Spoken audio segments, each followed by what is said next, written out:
Hi everyone, welcome back to Attacking and Defending Active Directory.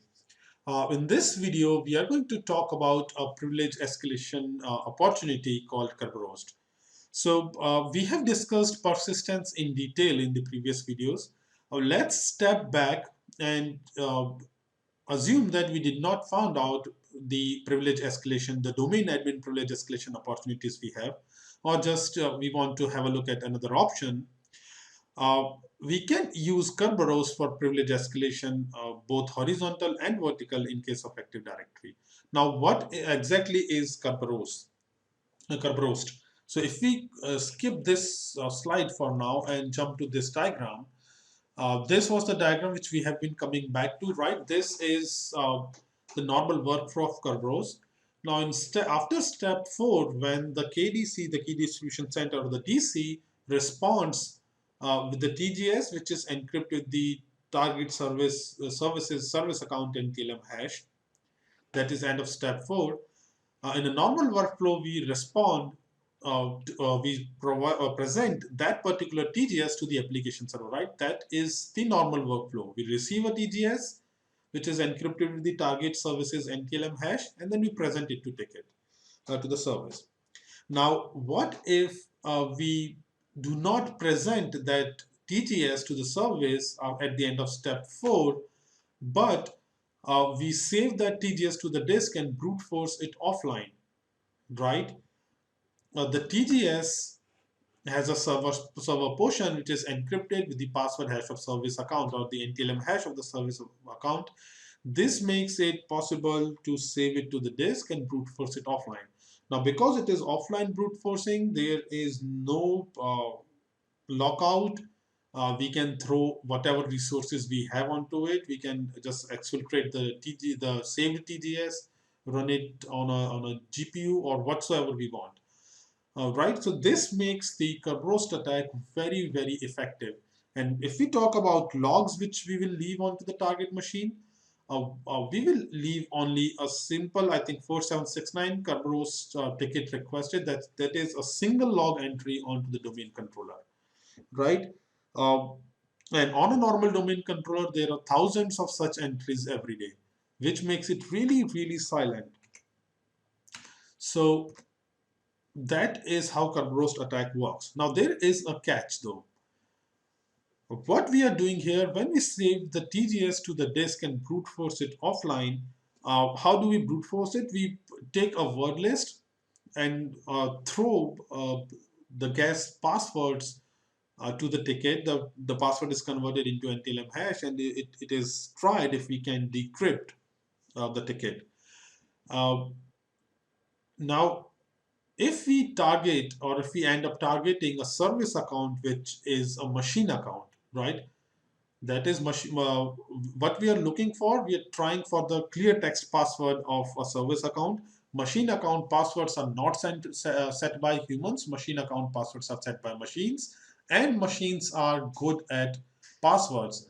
Unlike humans, machines have the capability of creating and remembering long passwords in a wide uh, key space. So it is close to impossible to guess a machine account password. Therefore, what we will do in case of Kerberoast, we'll specifically target only user accounts, right? Only those user accounts which are being used as service accounts. Now, how does the domain controller know which user account or which named domain account is used as a machine account, as a service account? Uh, that is because of a special property on every account. If service principal name, which is an attribute of every domain account, if it is populated, if it is not null, then the domain controller assumes, or the KDC assumes, that this account is used as a service account, right? That is how we look for those user accounts or named accounts which are used as service accounts. So we can use either getnet user -spn from PowerView or get AD user with this filter from the Active Directory module. So what we are looking for, if we have a look at the Active Directory module, we are looking for all those users whose service principal name is not set to null, right? So let's try this here. If I load up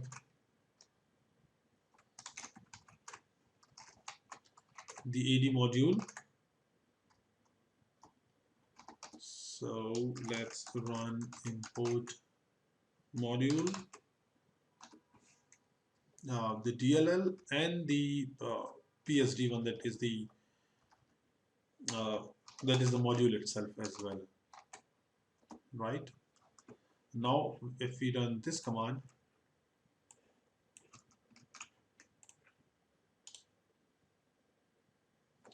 so we get here that we have the Kirby TGT account, which has the service principal name not null.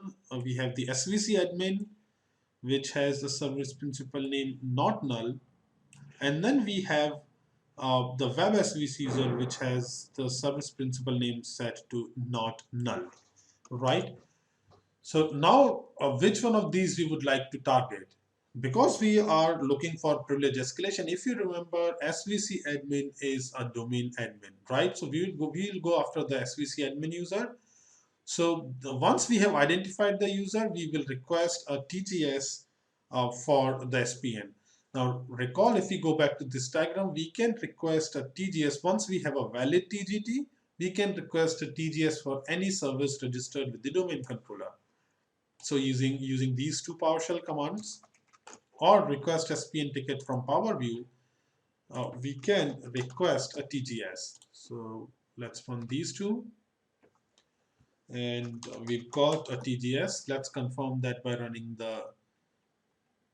uh, the klist command. Here you can see that we have the uh, the TGS for the MS SQL SVC on dcorp MGMT as student admin, right? Once we have that, so right now we are at this end of step 4. We have the TGS in memory. Now we need to save it to the disk. For that, we can use Mimikatz once again. So let's go to the Kerberoast directory. Okay, let's load Mimikatz. And let's save all the tickets from memory onto the disk. Which one are we interested in? We are interested in this one because this is for the MS SQL service which we enumerated, right?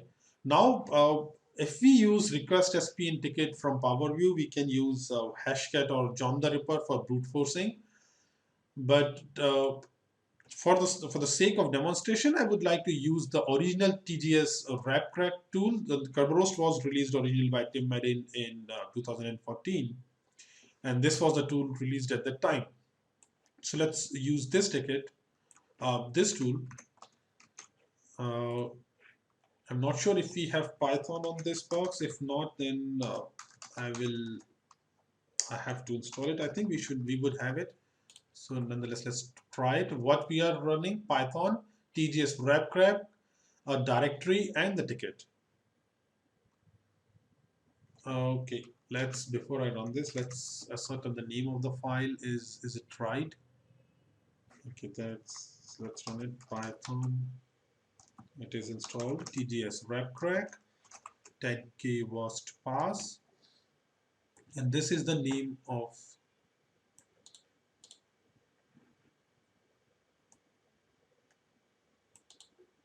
the ticket. So if I run this, so the password was found. It was this is blasphemy, this is madness. There is a reason actually why I've chosen this string as a password. Because we are running a domain, we are running a service as a domain admin, right? This is actually a blasphemy and madness, as we'll see later on. If you run a service as a domain admin, all the fancy protections which you may have, the protected users group or the credential manager, etc., all of them go out of the window because for a service account, the credentials are stored in LSS secrets. So even if you protect LSS with all the nukes you have in the world, your credential would still be stolen, right? So Of course, this is not going to be this fast all the time. I had this password in this dictionary. That's why this was that fast. But um, never doubt the capability of human users of using easier to guess password. Right? There's no actually no way around it unless we find out a technical solution of having passwordless domains, which actually Microsoft is moving in direction of. uh, Up to that time, we will always keep getting passwords like this, right? So this is the classic Kerberoast attack. Now this brings us to our next learning objective using the Kerberoast attack, correct password of a SQL Server service account, which is actually going to be the same one which we did right here.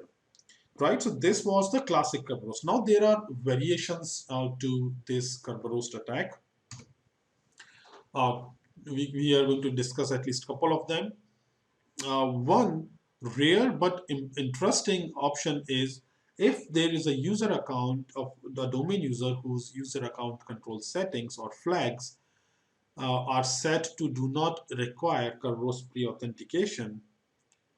Please keep in mind that this user account control flag is not the UAC which we have on the local machines, but the domain flag, which is or the domain attribute of each user account control.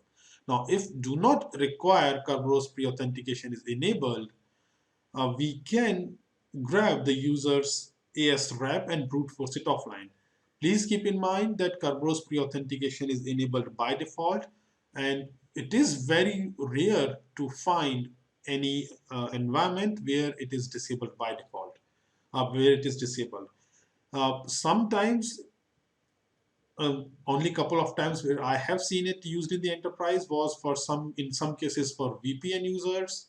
For some reasons, it was breaking users coming in through VPN, and in one case, it was when some Linux machines or Unix machines were connected to the Active Directory. They have their own Kerberoast realm, and they were connected to the Kerberoast realm in Active Directory. So nonetheless, there are two ways of doing it. One, if the pre-auth is already disabled, or if we have enough permissions over a user, we can disable the pre-auth forcefully as well. Let's have a look at both the solutions, or both the options. So what is Kerberoast pre-authentication? If we go back to this diagram, which we have been discussing a lot, in step one, the a timestamp is sent from the client to the domain controller. That timestamp is encrypted with the NTLM hash of the user account. Right? This is what pre-auth is. Because the timestamp is encrypted with the NTLM hash of the user account, uh, the KDC knows that the request actually came from the user. If the pre-auth is disabled, anyone can request, can send the request, can use the step one AS request, can be sent by anyone as a user. Now the KDC responds with an AS rep. Now there is an encrypted path that it delivers a TGT, an additional piece of information. That additional piece of information is encrypted with the user password, right? Or with the NTLM hash of the user. So after step two, in place of sending the TGT and other information back to the DC, we save the ASREP part to the disk and brute force it offline. That is what targeted Kerberoasting for ASREPs is. And that is why it is important to turn off pre-auth here so that we can send a request as any user which has pre-auth disabled, and then get an ASREP which is encrypted with its NTLM hash. Now, how do we find out that user? From PowerView Dev, we can use get domain user pre-auth not required, or from the Active Directory module, we can look for all those users whose does not require pre-auth property is set to true. So let's run this.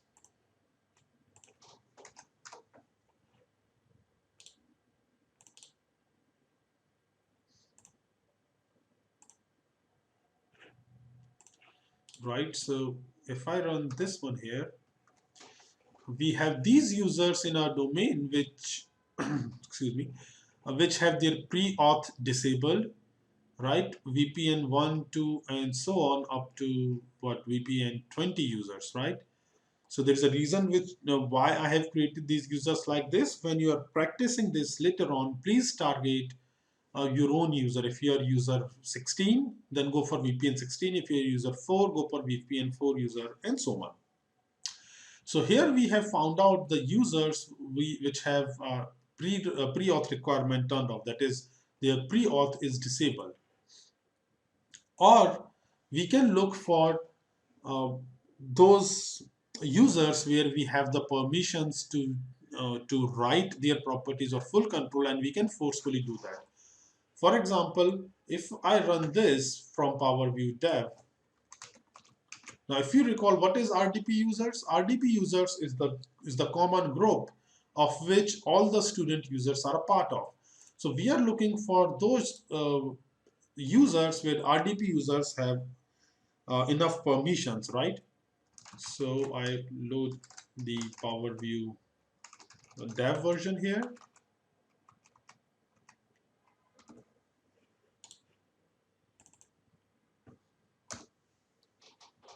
So if we run this, once again, what happens is invoke ACL scanner goes through all the interesting permissions in the domain, and we are looking for only those ones where the RDP users group has either full control or write permissions. So we have permissions on users called support users, support 1 to support 20, and control users, control 1 to control 20. So we have permissions over all these users. Once again, if you're user 5, go for control 5. If you're user 15, go for control 15. So now, with the help of the Power View dev, we can forcefully disable pre-auth on okay, I need to pause it. I think my machine went out of disk space while recording. I'll be back in a moment. So we can use Power View dev to forcefully disable pre-auth on a user where we have the permissions to do so. Let's do it on control 1 user. So this way we have disabled the pre-auth here. If now we run this particular command,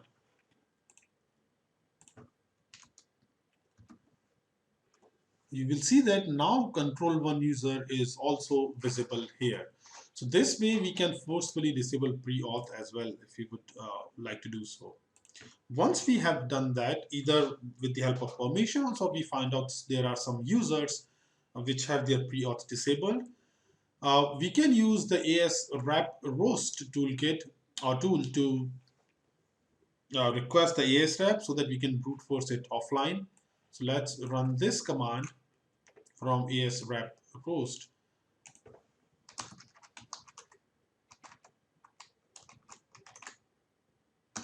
Let's load the script, run it. So here, this encrypted blob is the piece of information which we can brute force if we want, right? Now we can brute force it offline.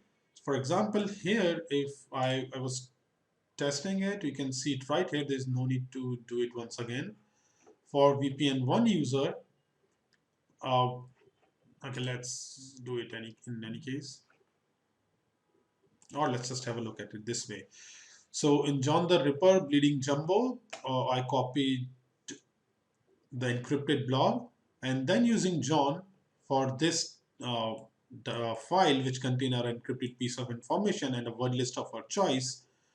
When this is executed, you can see that it is possible to extract or get the credential in clear text for such a user, right?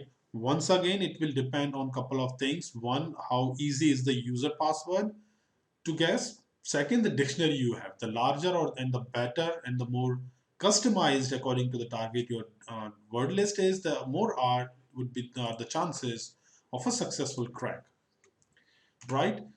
So this is what targeted Kerberoasting for AS wraps is. Now this brings us to our next learning objective. these are the tasks to do. Enumerate users that have Kerberoast pre-auth disabled. Once you have done that, obtain the encrypted part of ASRAP for such an account. I'm not asking you to brute force it because the VMs which you have are not good enough to run brute forcing, right? So please feel free to run it on your own boxes, or just you can just leave it as soon as you get the encrypted part.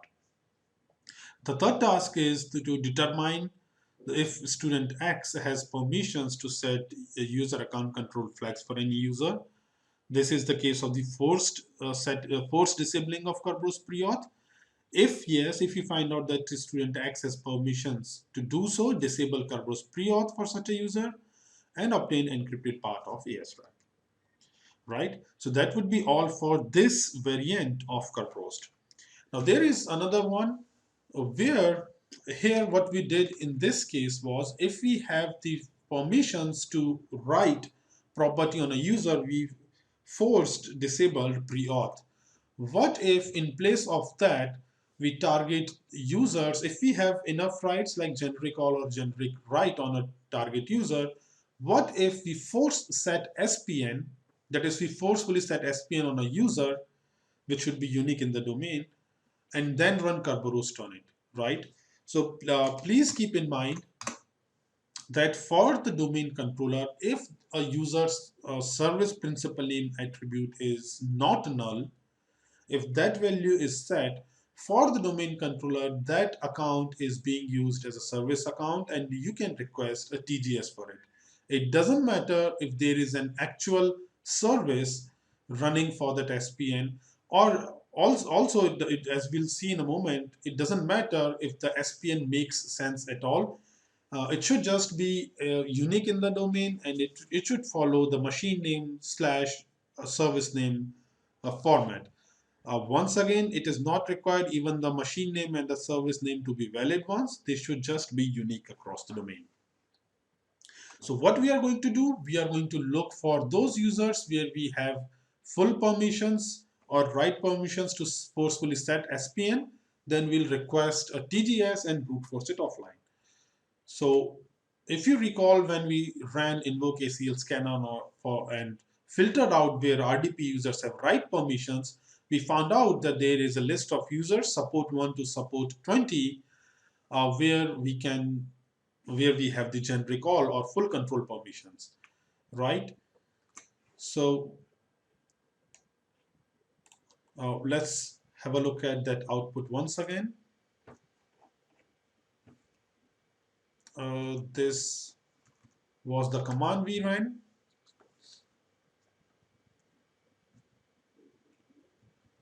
So here we can see that there are support users, right? Support 1 to support 20, where RDP users group has generic all rights, right? So from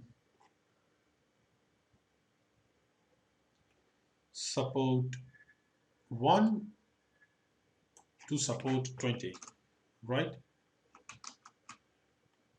All of these users, RDP users, have full control over all these users, right?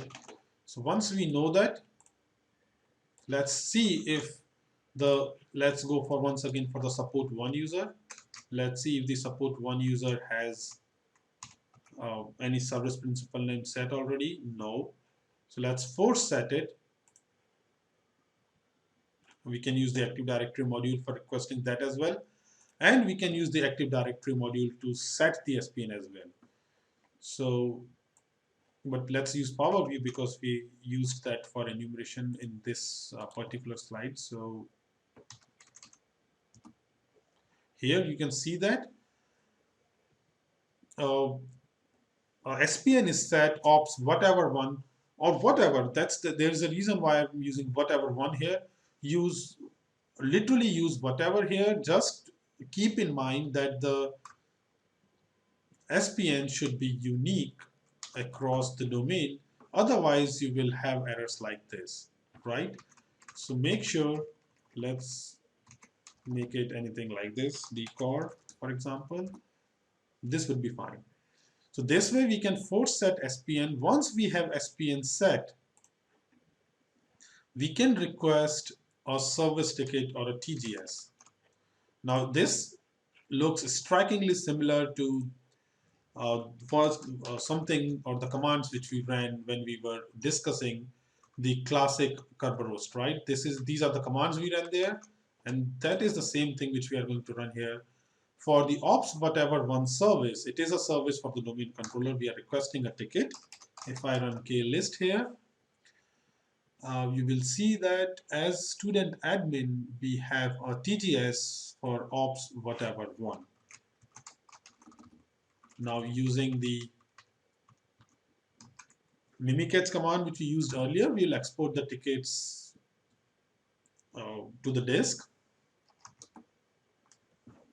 The one which we are after is KBTGT, CIFS, MSSQL, SVC, ops, whatever one. This is the one which we want to brute force right now. So we run python.xc, tgs wrap crack, once again the same dictionary.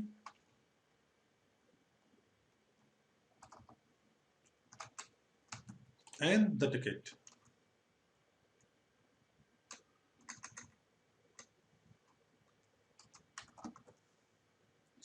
And now the ticket would be brute force offline.